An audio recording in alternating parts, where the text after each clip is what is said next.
محرم محرم اسلامی کیلنڈر کا پہلا مہینہ ہے، لیکن صرف ایک تاریخ نہیں، یہ وہ مہینہ ہے جس میں اسلام کا سب سے دردناک واقعہ جڑا ہوا ہے۔ آج سے تقریباً 1400 سال پہلے سن 680 عیسوی کربلا نام کی جگہ پر ایک ایسا واقعہ پیش آیا جس نے انصاف اور ظلم کے معنی کو ہمیشہ ہمیشہ کے لیے بدل دیا۔ دوستو، جب بھی محرم آتا ہے لوگ حضرت امام حسین رضی اللہ تعالیٰ عنہ کی بات کرتے ہیں، ذکر کرتے ہیں۔ آج ہم اس داستان حسین میں آپ لوگوں کو وہ باتیں بتاتے ہیں شاید آپ نے کبھی نہیں سنا ہوگا۔ جب بھی آپ کربلا کی تاریخ پڑھتے ہوں گے یا سنتے ہوں گے تو آپ کو یہی سمجھ آتا ہوگا کہ ایک طرف حضرت امام حسین رضی اللہ تعالیٰ عنہ جو سچے نیک دل انصاف پسند انسان تھے، اور دوسری طرف یزید جو بدکار ظالم تھا، حکومت کے نشے میں ہوش میں اندھا ہو چکا تھا، اور یہی وجہ تھی حضرت امام حسین رضی اللہ تعالیٰ نے یزید کی سلطنت کو قبول کرنے سے انکار کر دیا تھا۔ اس میں کسی کو شک نہیں ہونا چاہیے کہ یزید کیا تھا۔ یزید کی تاریخ خود چیخ چیخ کر اعلان کرتی ہے کہ اس نے ظلم کی حد پار کر دی ہے۔ ایسے انسان کے ہاتھ بیعت کرنا مطلب کیا ہوتا ہے؟ ظلم کو ہاں کہنا اور غلط کو صحیح کہنا، اور یہی چیز حضرت امام حسین رضی اللہ تعالیٰ نے قبول نہیں کی۔ لیکن دوستو، آج اس داستان کربلا میں پرانی باتیں نہیں دہرائیں گے، بلکہ وہ باتیں جو اب تک آپ نے نہ سنی ہوں گی، ہم آج آپ کو لے جائیں گے اس سفر میں جہاں حق کے لیے پیاسا بچہ بھی قربان کر دیا گیا ہے، جہاں ماؤں نے حق کے لیے اپنے بیٹوں کو خود بھیجے میدان میں، لیکن پھر بھی سر نہیں جھکایا۔ کیونکہ یہ کہانی صرف جنگ کی نہیں دوستو، یہ کہانی ہے اس آواز کی جو آج بھی ظلم کے خلاف گونج رہی ہے۔ دوستو، آج آپ جانتے ہیں کربلا کی صرف حضرت امام حسین اور یزید کی جنگ نہیں تھی۔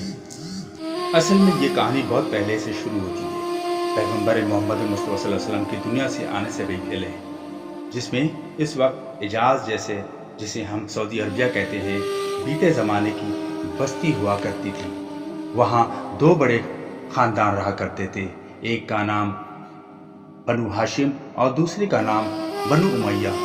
وہ ہاشم شخص جس کو کعبہ شریف کے ذمہ داری دی گئی تھی، یعنی پانی پلانے سے لے کر لوگوں کا اوڑھنا بچھوڑنا، یعنی اللہ کی گھر کی مہمان نوازی تک سب کچھ بنو ہاشم کے لوگ کیا کرتے تھے۔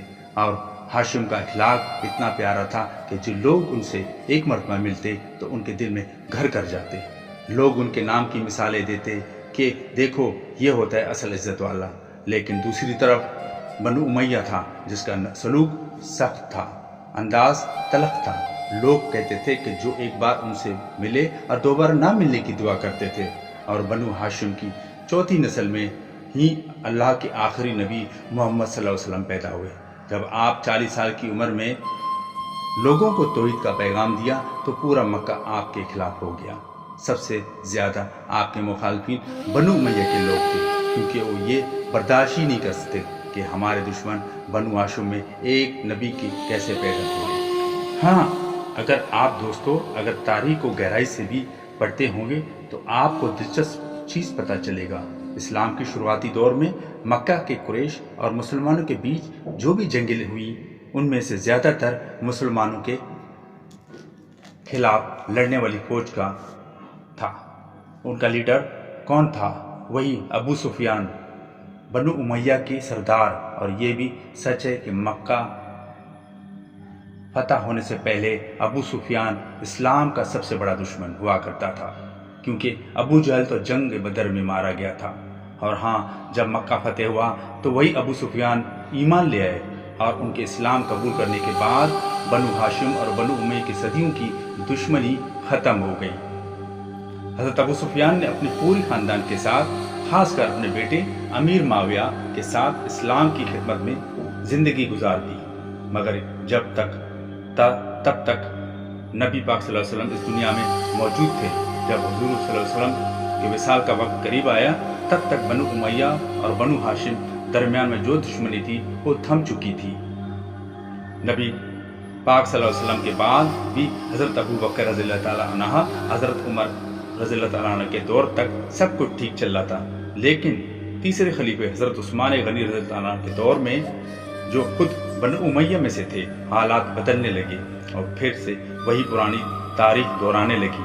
کہا جاتا کہ مدینے میں ایک شخص ہوا کرتا تھا جسے مروان، یہ وہی مروان تھا جس کو اس کی غلط حرکت کی وجہ سے مدینہ سے باہر نکال دیا گیا تھا، لیکن جب عثمان غنی رضی اللہ تعالیٰ عنہ کی خلیفہ بنے تو مروان دوبارہ مدینے آئے اور اپنی ذمہ داریاں سنبھال لی۔